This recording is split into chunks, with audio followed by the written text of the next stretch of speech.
সভ্যতা আমাদের কিন্তু খুব স্লোলি বৃত্তটা ছোট করে দিয়েছে, দেখতে লাগছে খুব বড়। আমি প্রয়োজনে একটা আমেরিকার বন্ধু বসে থাকতে পারে, ফ্রান্সে বন্ধু বসে, সারা পৃথিবী আমার বন্ধু হতে পারে।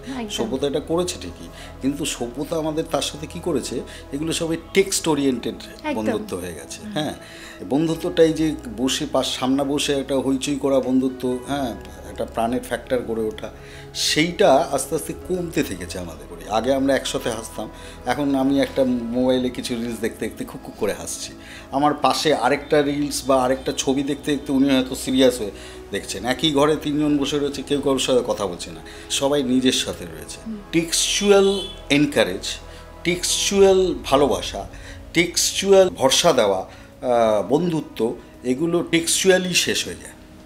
1% হয়তো সেটা থেকে উঠে সামনে এসে দাঁড়ায়।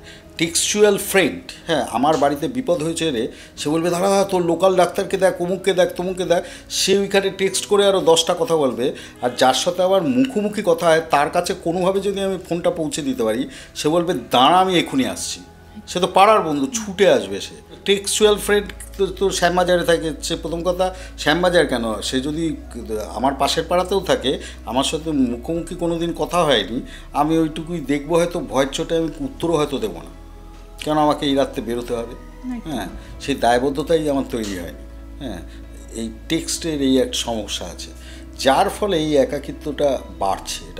এটা ঠিক নয়।